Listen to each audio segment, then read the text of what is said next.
आदाब। मुंसिफ टीवी में आपका इस्तकबाल है। उत्तर भारत के मुंसिफ जोहार की खबरों के साथ मैं मोनी सनवर। देखेंगे तमाम बड़ी खबरें। आगाज हेडलाइंस के साथ। सुर्खियों को पेश करने में ताउन किया है डॉक्टर ऑर्थो ऑयल के साथ साथ डॉक्टर ऑर्थो कैप्सूल्स साथ लेना ना भूलें।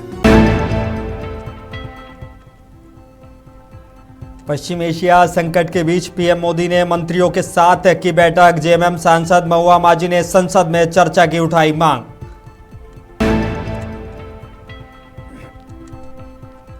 असम चुनाव को लेकर झारखंड में गरमाई सियासत। जेएमएम नेता मनोज पांडे ने प्रेस वार्ता कर दिया बड़ा बयान।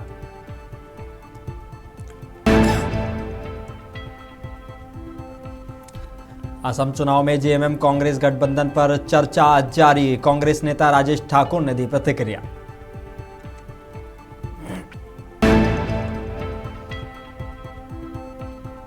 गिरिडीह में नगर विकास मंत्री ने जल सहियों का बढ़ाया मान। जल संरक्षण में उत्कृष्ट योगदान के लिए सहिया को किया सम्मानित।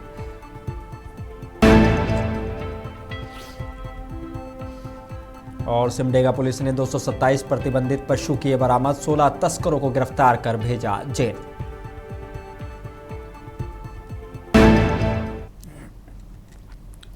आगाज करेंगे झारखंड की अहम और बड़ी खबरों के साथ। दिल्ली में प्रधानमंत्री नरेंद्र मोदी ने पश्चिम एशिया के बदलते हालात को देखते हुए पेट्रोलियम, क्रूड, गैस, बिजली और फर्टिलाइजर सेक्टर से जुड़े हालात की समीक्षा करने के लिए एक हाई लेवल मीटिंग की अध्यक्षता की। इस पर जेएमएम सांसद महुआ माझी ने प्रेस वार्ता कर अपनी बातों को रखा है। उन्होंने कहा कि इस मुद्दे पर संसद में भी चर्चा होनी चाहिए। होना चाहिए, लेकिन मैं तो चाहूँगी कि ये बैठक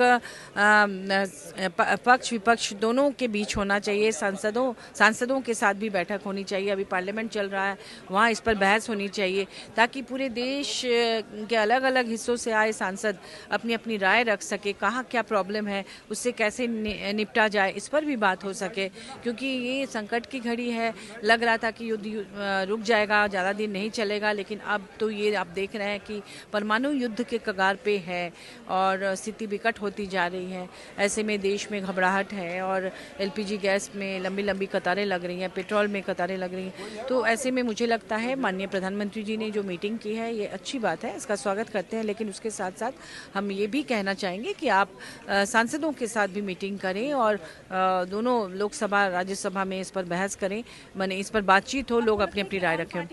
ऑल पार्टी मीटिंग भी रखनी चाहिए और मुझे लगता है इस पर एक सेशन भी रखना चाहिए कि लोग इस पर बात करें, अपनी राय दें कि क्या करना चाहिए, नहीं करना चाहिए। क्योंकि ये पूरे देश का संकट है, सिर्फ सत्ता पक्ष का नहीं है। और सत्ता पक्ष भले ही ये कहे कि शॉर्टेज नहीं है, लेकिन एलपीजी गैस की कीमत का बढ़ना और हर जगह जिस तरह से स्थिति है उसके कारण संकट तो है, ये तो साफ दिख रहा है। और इससे निपटने के लिए असम चुनाव को लेकर सियासी तस्वीर लगातार बदल रही है। जेएमएम के चुनाव लड़ने के फैसले पर कांग्रेस नेता राजेश ठाकुर ने संतुलित प्रतिक्रिया दी है। उन्होंने कहा कि एक आपसी फैसला है और दोनों पार्टियों की अपनी अपनी मजबूरियां और लक्ष्य हैं। साफ है कि गठबंधन की संभावनाओं के बीच अब दोनों दल अलग अलग रणनीति के साथ मैदान में उतरने की तैयारी में है। देखिए, सबका अपना अपना कैडर बेस है और बातचीत के लिए हमारे प्रभारी आदरणीय और जितेंद्र सिंह जी और वहाँ के प्रदेश अध्यक्ष गौरव गोगोई जी, आदरणीय मुख्यमंत्री हेमंत सोरेन जी से मुलाकात की थी और बहुत सारी चीज़ें उस संदर्भ में बात हुई। और फिर सबकी अपनी अपनी मजबूरी है और माननीय मुख्यमंत्री भी चाहते हैं कि हमारा बेस बढ़े और उस निमित्त उन्होंने वहाँ चुनाव लड़ने का फैसला किया है।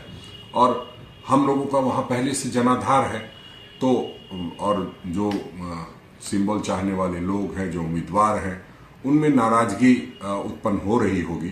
तो हम समझते हैं कि इन सारी बातों के मद्देनजर दोनों नेताओं ने बात की और दोनों नेताओं ने मिलकर के फैसला लिया है कि हम अलग अलग चुनाव लड़ेंगे।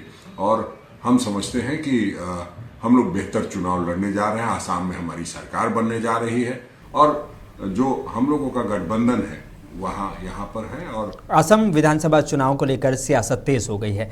जेएमएम के अकेले चुनाव लड़ने के फैसले पर झारखंड कांग्रेस नेता राकेश सिन्हा ने अपनी प्रतिक्रिया दी है। उन्होंने क्या कुछ कहा, सुनिए। देखिए, हम लोगों ने एका का प्रयास किया था। कांग्रेस बहुत ही संजीदगी के साथ चाहती थी कि हम गठबंधन के अंदर चुनाव लड़ें और कांग्रेस ने इसके लिए पहल भी किया। असम प्रदेश कांग्रेस कमेटी के अध्यक्ष और सांसद गौरव गोगोई साहब भी झारखंड आए थे। उनके साथ असम के प्रभारी आदरणीय भंवर जितेंद्र सिंह भी थे और माननीय मुख्यमंत्री से जाकर के उन्होंने मुलाकात किया था, सीटों पर बातचीत भी की थी। तो हम तो चाहते थे कि गठबंधन के अंदर एक मजबूत गठबंधन हो और व्यापकता के आधार पर हम चुनाव लड़ें, क्योंकि हमारी भी जो मंशा है वो मंशा है भारतीय जनता पार्टी को सत्ता से हटाने का। तो अब ऐसे में झारखंड मुक्ति मोर्चा को कम से कम असम में थोड़ी बड़ा दिल दिखाना चाहिए था, और चूंकि झारखंड में वो हमारा बड़ा भाई की भूमिका में है, तो असम में थोड़ा बड़ा दिल अगर झारखंड मुक्ति मोर्चा दिखा देती तो हमें लगता है कि बहुत ही एक मजबूत गठबंधन असम में हम कर पाते, और ऐसे भी असम से भारतीय जनता पार्टी की सरकार का जाना यह तय है। असम विधानसभा चुनाव में जेएमएम के अकेले चुनाव लड़ने के फैसले पर सियासत गर्म है। जेएमएम नेता मनोज पांडे ने कहा कि अगर कांग्रेस उन सीटों से अपने उम्मीदवार वापस लेती है जहां जेएमएम ने अपने उम्मीदवार उतारे हैं तो वो गठबंधन पर बातचीत पर फिर से विचार कर सकते हैं। ये बयान गठबंधन की संभावनाओं को लेकर नई चर्चाओं को जन्म दे रहा है। वहां जो सौतेला व्यवहार खास करके आदिवासियों के प्रति होती है, जो शोषण, जो उत्पीड़न आदिवासियों का होता है, उनकी जो लड़ाई है, उस लड़ाई को लड़ने का जिम्मेवारी अब हेमंत सोरेन ने अपने कंधों पर ले ली है। साथ ही जो वहां माइनॉरिटी के लोग हैं और भी जो दलित शोषित पीड़ित वर्ग के लोग हैं, सभी अब उम्मीद भरी निगाहों से झारखंड मुक्ति मोर्चा को देख रहे हैं। माननीय हेमंत सोरेन जी की लोकप्रियता विगत कुछ वर्षों में पूरे देश में जिस तरह से उसमें वृद्धि हुई है, आज 12 करोड़ आदिवासी अगर कोई अपना सर्वमान्य नेता मानता है पूरे देश में, पैन इंडिया की मैं बात कर रहा हूं, तो वो हेमंत सोरेन जी हैं। हम लोगों ने तो प्रयास किया, आखिरी वक्त में जाकर हम लोगों को यह निर्णय लेना पड़ा, और अभी भी वक्त नहीं गुजरा। हम लोगों ने जिन सीटों पर घोषणा कर रखी है उन सीटों पर से कांग्रेस अपने उम्मीदवार हटा ले तो मैं समझता हूं बात बन जाएगी। हम गठबंधन के तहत ही चुनाव लड़ेंगे, इंडिया गठबंधन और सशक्त होगा, वहां एक सेकुलर गवर्नमेंट की स्थापना हो पाएगी। लेकिन कहीं न कहीं पॉजिटिविटी की कमी दिखाई पड़ती है। गिरिडीह में विश्व जल दिवस के मौके पर एक कार्यशाला से सम्मान समारोह का आयोजन किया गया। इस मौके पर नगर विकास मंत्री सुदिव्य कुमार सोनू और गिरिडीह डीसी ने उत्कृष्ट कार्य करने वाली सैया को सम्मानित किया है। इस मौके पर मंत्री ने कहा कि जल संरक्षण में सैया दीदी की महत्वपूर्ण भूमिका है।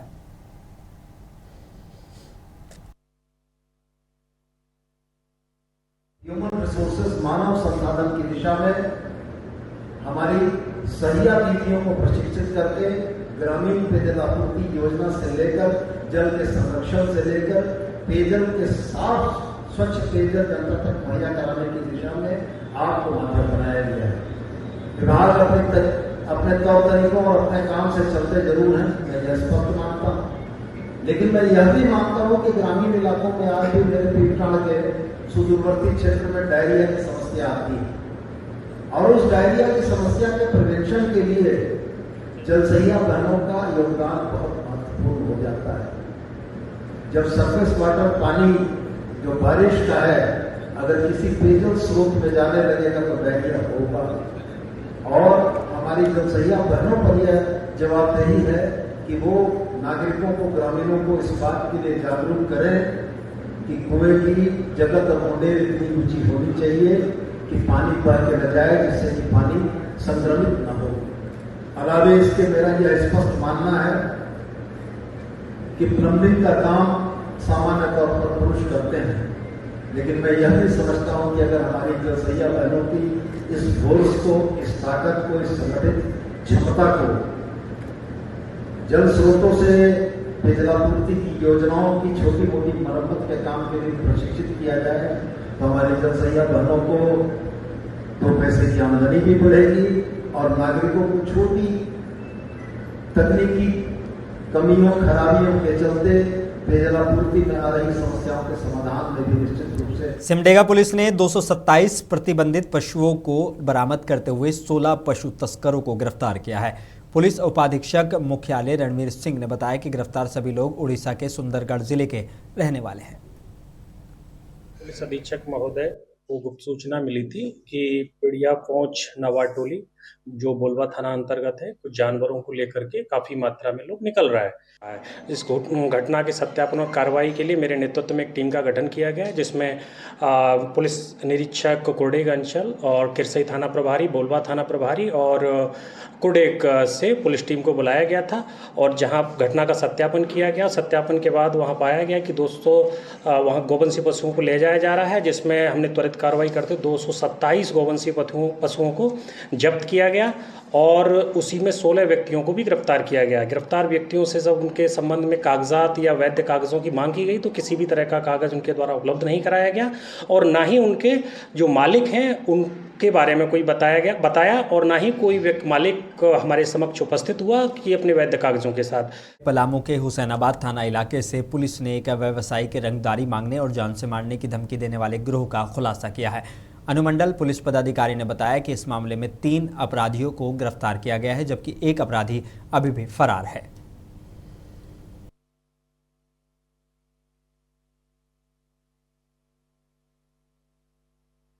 थाना प्रभारी को मिला था लिखित आवेदन के द्वारा। हुसैनाबाद का एक मार्बल व्यवसायी हैं, उनको किसी अज्ञात व्यक्ति ने कॉल करके और मैसेज भी डाल के रंगदारी मांगा जा रहा है उनके द्वारा।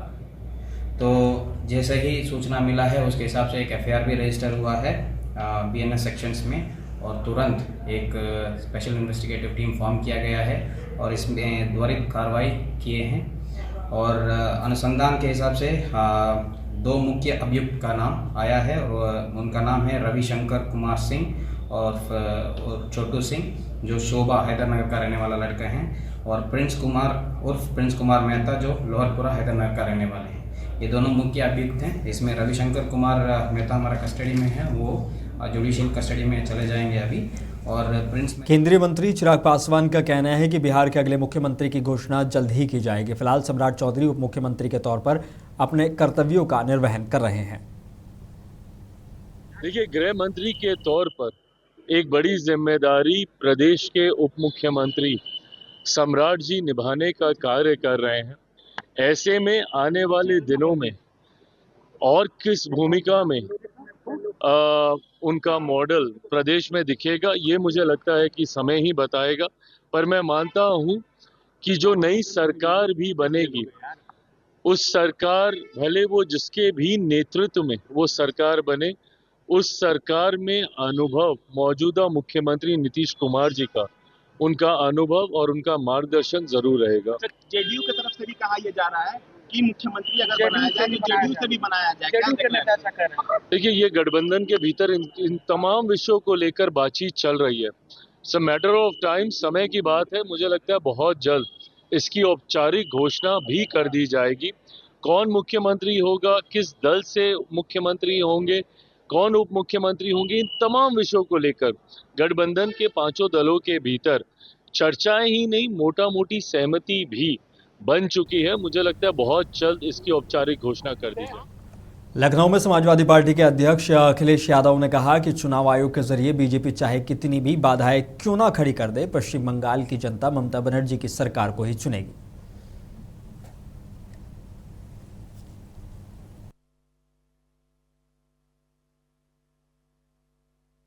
यहाँ की जनता ने एकजुट होकर के जो संदेश दिया था, हालांकि पीडीए की आवाज सेकुलर सिद्धांतों को लेकर के, समाजवादी सिद्धांतों को लेकर के और लोकतंत्र के मूल्यों को बचाने के लिए जो आह्वान किया था, वही आह्वान देश में होगा, वही आह्वान वेस्ट बंगाल में होगा।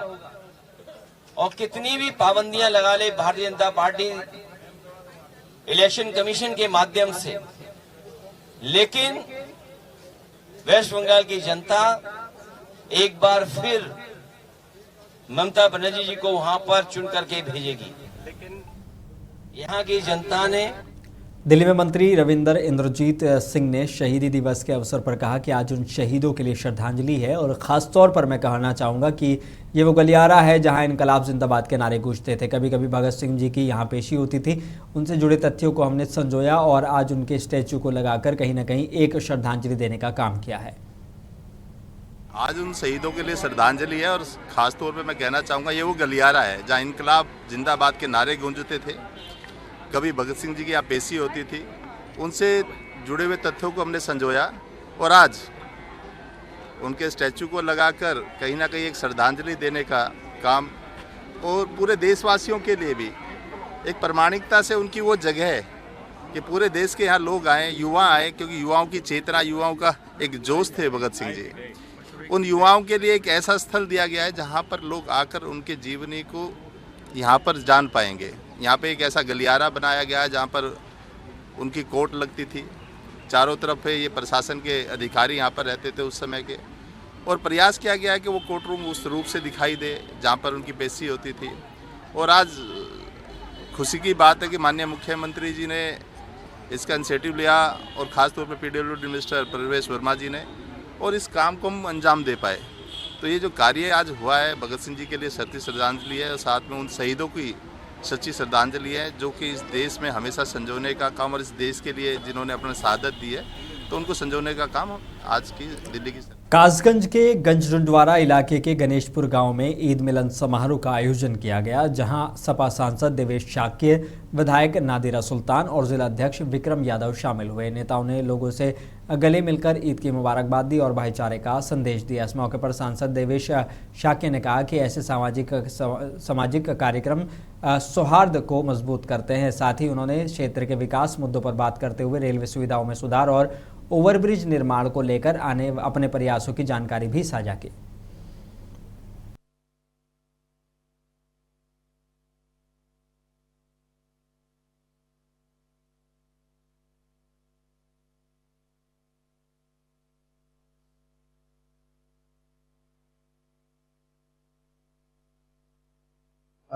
सबसे पहले तो मैं आपके माध्यम से समस्त क्षेत्रवासियों को ईद की शुभकामनाएं देना चाहता हूं। हमारे प्रिय अजीज मित्र असाव भाई ने ईद मिलन समारोह रखा था, उस समारोह में मैं अपने भाइयों से ईद की मुबारकबाद देने आया था। देखिए, ये क्षेत्र विकास से अछूता रहा है और यहाँ पे जो रेलवे स्टेशन की व्यवस्थाएं हैं उनको लेकर मैं रेल मंत्री जी से मिला और यहाँ पे कोरोना से पूर्व कई गाड़ियाँ चलती थी जो अब जिनका ठहराव अब नहीं होता है, तो उनके संबंध में मैंने पार्लियामेंट में भी आवाज़ उठाई और रेल मंत्री जी से अनुरोध किया कि जो गाड़ियाँ चाहे जयपुर की हैं, चाहे कलकत्ता की हों, चाहे बॉम्बे की हों, यहाँ से जो डायरेक्ट चलती थी उनको पुनः चालू किया जाए। अभी उसमें टेक्निकल इशू कुछ आ रहे थे, तो मेरी विस्तृत तौर पे वहाँ के जो टेक्निकल अधिकारी हैं भारत सरकार में, उनसे मेरी बात हुई तो उस पर वो काम कर रहे हैं और मैंने कहा है कि इसको किसी भी हालत में रुकना नहीं है, ये बनना बहुत ज़रूरी है और ये मेरे क्षेत्र की सबसे बड़ी मांग है। तो उन्होंने वो अपना इंजीनियरों द्वारा जो भी उनका टेक्निकल जो फंस रहा है पेच, उसको ख़त्म करने का प्रयास करके ये पुल जरूर बनेगा। ऐसी मेरी रक्षा मंत्री उनसे रेल मंत्री जी से बात हुई। शाहजहांपुर से एक बड़ी खबर सामने आ रही है, जहां यूपी के वित्त और संसदीय कार्य मंत्री सुरेश कुमार खन्ना ने 2467 लाख रुपए की लागत से बनने वाले मुख्यमंत्री मॉडल कंपोजिट विद्यालय का शिलान्यास और भूमि पूजन कर प्रोजेक्ट का शुभारंभ किया है। ये स्कूल ग्राम पंचायत दाऊदपुर उर्फ मुरादगांव विकासखंड भावलखेड़ा में बनाया जाएगा। इस मौके पर सांसद अरुण कुमार सागर, जिला पंचायत अध्यक्ष ममता यादव सहित कई जनप्रतिनिधि और अधिकारी मौजूद रहे। निर्माण कार्य यूपी प्रोजेक्ट कॉरपोरेशन द्वारा किया जाएगा, जो एजुकेशन सेक्टर को नई पहचान देगा।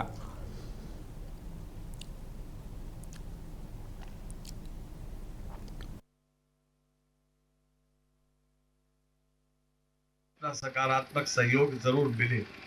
जहां तक इस गांव का, इस क्षेत्र का सवाल है, श्री वीरेंद्रपाल सिंह जी ने इसी गांव से लगा हुआ गांव, पहले तो नियामतपुर में ये गांव पंचायत शामिल थी, बाद में जब परिसीमन हुआ तो उसके बाद वो अलग हो गई, लेकिन वहाँ पर इंटर कॉलेज बना हुआ है और कृषि विभाग भी, कृषि की पढ़ाई भी उसमें होती है और ख़ास तौर से नियामतपुर में अंग्रेजी शिक्षा की भी व्यवस्था है, जिससे लोग ज़्यादा उम्मीद करते हैं कि हमारा डेवलपमेंट बच्चों की का अंग्रेजी भाषा से ज़्यादा तीव्र गति से और ज़्यादा जल्दी हो सकता है।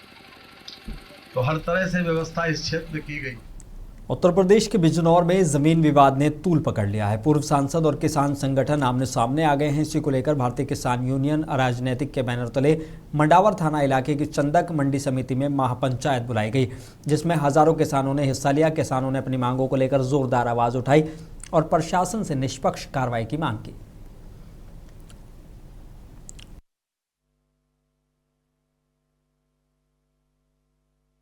से है खिरनी गांव की जमीन का। आज पंचायत हमने इसलिए बुलाई कि जिस दिन से ये प्रकरण हुआ, पहले दिन से हम लगातार ये बात कह रहे हैं कि भाई हमें प्रशासन पे विश्वास है, प्रशासन कागज देख ले और वो जांच कर ले, अगर हमारे पक्ष में है तो हमारे पक्ष में हो जाएगी। लेकिन एक राजा साहब यहाँ रहते, फर्जी राजा एक घूमते रहते जनपद के अंदर, वो हमेशा जाति और धर्म की राजनीति करते हैं। वो फर्जी राजा साहब ये भूल गए कि जब से इस देश के अंदर लोकतंत्र आया, तो लोकतंत्र जब से आया तो अंबेडकर साहब ने कानून में लिखा कि अबजा कोई रानी अपने पेट से राजा पैदा नहीं करेगी। तो एक राजा साहब आ गए, वो इस मुकालते में घूम रहे हैं इस जनपद के अंदर गंदगी फैलाते हुए कि कानून अभी भी हमारे किले के अंदर ही छपता है। तो हम उनका वो वहम निकालने के लिए यहाँ इकट्ठा हुए हैं कि कानून किले में नहीं छपता, वो दौर चला गया। कानून जो कानून है, कानून अपना काम करेगा और जमीन जिसकी है, जिसके नाम है, जिसके पास तथ्य होंगे, जिसके पास पेपर होंगे, जमीन भी उसकी रहेगी और गन्ना भी उसका रहेगा। राजशाही के बहन में या सत्ता के नशे में पागल होकर के किसी की जमीन अगर छीनने का काम करोगे से है। लखीमपुर खीरी में तेज रफ्तार का कहर एक बार फिर देखने को मिला है। नीमगांव थाना इलाके के गोहरपुर गांव के पास रोडवेज बस ने 2 बाइकों को टक्कर मार दी। इस दर्दनाक हादसे में एक 5 वर्षीय बच्चे की मौत हो गई, जबकि 5 लोग गंभीर रूप से घायल हो गए। हादसे के बाद मौके पर अफरा तफरी मच गई। सूचना पर पहुंची पुलिस ने घायलों को अस्पताल भिजवाया, जहां हालत गंभीर होने पर उन्हें जिला अस्पताल रेफर किया गया है। फिलहाल पुलिस हादसे की जाँच में जुटी हुई है।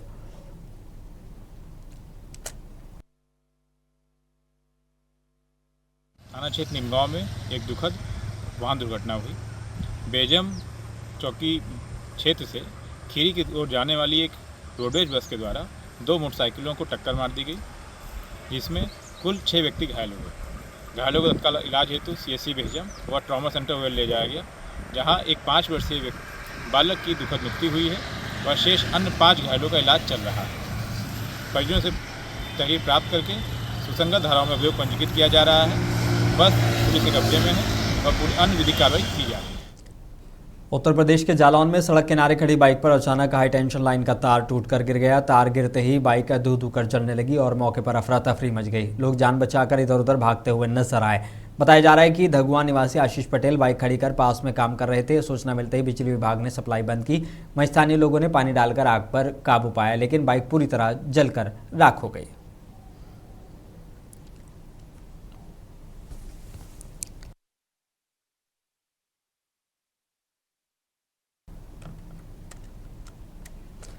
गाजीपुर के सुहवल थाना इलाके में 20 मार्च को हमीद सेतु पर गंगा नदी में गिरी ट्रैक्टर ट्रॉली में सवार 2 युवकों के शव बरामद कर लिए गए हैं। हादसे में ट्रैक्टर चालक उपेंद्र यादव और साथी कृष्णा उर्फ टिल्लू यादव की मौत हुई है। घटना के समय वो बाइक सवार को बचाने के प्रयास कर रहे थे। शव मिलने के बाद पूरे गाँव में मातम छा गया है। पुलिस ने शवों को पोस्टमार्टम के लिए भेजकर मामले की जाँच शुरू कर दी है।